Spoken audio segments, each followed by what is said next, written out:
Hello, what is up mga kamata? Welcome back sa panibago nating video. Eto na naman mga kamata, papakita ko na naman sa inyo kung ano nangyayari dyan sa EDSA. Eto, Nakaharang na yung bus sa ano. yun o. Nakaharang na yung bus sa busway. Wala na makadaan. Kaya po. Tres, pakipicture na matres. Ayan, ang sinasadya Exotic na sir. mga kamata, nananadya na sila eh. You see, may daanan dun sa ano sa bus lane. Ayan no, kitang-kita may daanan dapat diyan. Pero anong ginawa ng driver ng bus ng mga Iglesia ni Cristo? Okay, so hindi ko alam kung Iglesia ni Cristo din yung driver niyan na o kaya yung mga sakay niyan. Pero sa balita, okay sa news, almost lahat ng umattend diyan ay Iglesia ni Cristo. Sila ay INC members. Okay? At iniharang nila, ibinalagbag nila yung bus diyan sa may bus lane. Alright? Kitang-kita nyo, mga kamatawa, kung gaano nila pineperwisyo yung kapwa nilang kababayan na ipinagtatanggol din naman nila. So, hindi ko maintindihan, hindi ko magets. Yan o. Nakaharang na po yung Yan bus o. sa busway. Yan, Wala na po kitang-kita makadaan. o. Yun o. Umandar pa yung isang bus para hindi Wala na nakapatras yung... makadaan ha. Wala na makadaan. Wala na makakadaan. 606, wala na makadaan sa EDSA, northbound. Pati yung busway, nakaharang na. Naharangan na ng bus. Yan. Wala na, hinarangan na yung busway. Ayun na po, hinarangan na po yung busway. Grabe. Naharangan na yung bus lane. Ito pa isa mga kamata. Okay, ito yung isa mga kamata, no? Posted by Nutriban Republic. Okay, pakinggan natin kung ano yung sentimento nitong si Mamang Rider. Rider naman ha, mga kamata. O, yan yung mga bus kanina na nakaharang. O, kita nyo yung mga bus na yan. Yan yun. Itong parang sky blue ba yan? Or light blue, whatever. Pero ito mga kamata, papanood ko sa inyo. Sir, ano nangyari sa inyo? Ba't ano po? Wala, pinagkukuran ako. Wala nga eh, kinuha nga nila eh. Oh, kinuha nila yung susi. Okay, kinuha nila yung susi, mga kamata. Hinarangan siya. Okay, dadaan lang siya. Motor pa yan na. So, pwede naman nilang padaanin yan. Kasi, ano lang naman na mag-scoot over ka para makapagbigay sa mga riders ng daan, di ba? Ano ba yung pinaglalaban na yan? Oh, ano ba yung pinaglalaban na yan? Ganito. Tao rin naman ako dito sa Pilipinas ah. Oh, Tao ka nga, huwag ka yan. Ang sabi ni Kuya, tao din naman ako dito sa Pilipinas ha. Anong sagot? Ulitin natin. Tao din naman ako dito sa Pilipinas ha. Ibig lang sabihin dito mga kamata, isa din naman ako sa mga ipinaglalaban nyo ah. Isa din naman ako sa mga gusto nyong ipagtanggol sa gobyerno na corrupt. Di ba? Yan yung pinapoint out ko kahapon. Tao ka nga, huwag ka nagsasalita. Oh, yan yung sagot. Tao ka nga, huwag kang nagsasalita. Eh, tao yan eh. Natural magsasalita yan. Ano yan? Dapat tatahol? Titilaok? Ganon? Ang tapang. Ulitin natin mga kamata. No? Pakinggan niya. May sasabihin pa tong lalaking to. Itong, I guess siya yung nagbi-video eh. O iba. Basta pakinggan natin. Gusto mo ba mamatay?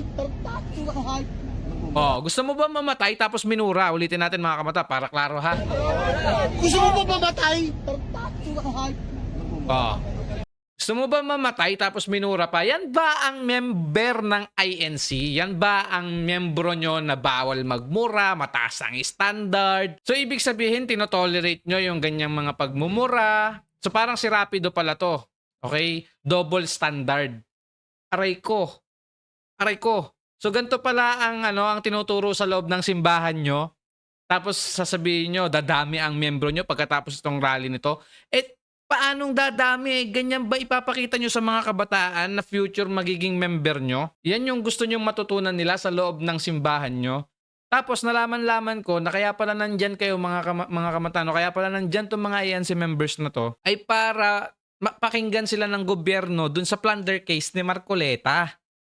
Yun naman pala, si Marcoleta pala ay isang INC member. Okay? So naiintindihan ko yan, medyo masakit nga yan kasi nga kamiyembro mo, kasi kapatid mo nang itinuturing. Tapos biglang makakasuhan. Pero guys naman, may kaso eh. Okay, meron siyang ginawang paglabag sa batas. Okay, yan yung sinasabi nilang plunder case. Kaya nga siya nakasuhan ng ombudsman. Sisisihin niyo yung ombudsman, sisisihin niyo yung gobyerno. Eh yan nga ang trabaho, specific na trabaho ng ombudsman ay magkaso ng mga political figures. Ano ba naman kayo? Kahit mayor, congressman, yan talaga ang mga kakasuhan nila. Nagkataon lang na ang isa sa mga kinasuhan nila ay INC member na si Marcoleta. Ano ba naman kayo? Oh, Wala nga yung susi. Ay, wala ng susi daw. Wala na. yung susi, kinuha pa yung susi. Aray ko naman, mga kamatao. It's okay na magkaroon kayo ng opinion at sentimiento dahil galit kayo, naiintindihan ko yan dahil isa sa mga miyembro nyo, isa sa mga paborito nyong figure sa politics ay si Marcoleta dahil magaling siya, ganto ganyan, etc. Tapos nakasuhan, tapos susuportahan nyo, okay lang yun, naiintindihan ko yun. Pero hindi naman sa puntong ganito na makakaperwisyo na kayo ng kapwa nyo Pilipino. Yung pagrarally nyo dyan, mga kamata, yung pagrarally nyo dyan, hindi yan para sa mga kababayan nyo eh. Hindi na yan para sa mamamayang Pilipino. Para na yan sa political interest na paborito nyo kay Marcoleta. Yan yung totoo, mga kamata. Okay, para i-atras nila yung kaso. Kasi malapit na rin yung ang tawag dito, impeachment hearing ni VP Sara. Okay, so naiintindihan ko yan. Pero bakit ganito? Ano ba talaga ang ipinaglalaban nyo? Yung mga kababayan nyo? Yung mamamayang Pilipino? O si Marcoleta? Let's get straight to the point na, mga kamata. Si Marcoleta o ang mamamayang Pilipino? Kasi kung mamamayang Pilipino ang inyong pinaglalaban, bakit pati sila nandyan na sa harapan ninyo, hindi nyo pa mapagbigyan ng daan? Ninakawan nyo pa ng susi. Babantaan nyo pang mamamatay, mumurahin nyo pa. Sa tingin nyo tama? Sa tingin nyo tama yung pagiging membro nyo ng simbahang yan, ng inyong religion na yan, tapos tinotolerate pala yan ng inyong mga leaders, ng organizers? Iglesia ni Cristo kayo ha, mataas ang standard nyo, napaka-powerful nyo. Napaka-respectable ng church nyo, ng simbahan nyo. Tapos mag-i-stoop down kayo ng ganyan kababa dahil lang kay Marcoleta.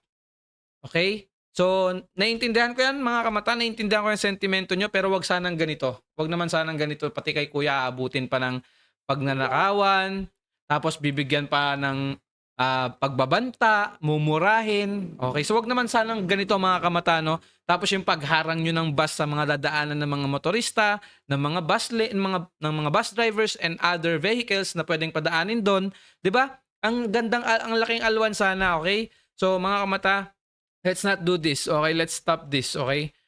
Pwede kayong mag-shoutout diyan, labas niyo yung opinion niyo, yung galit niyo, mga kamata, no? Pero wag naman sanang ganito na makakaabala kayo at makakaperwisyo sa kapwa nyo Pilipino na pinaglalaban nyo kuno. Yun pala si Marcoleta lang naman pala ang gusto nyong ipaglaban.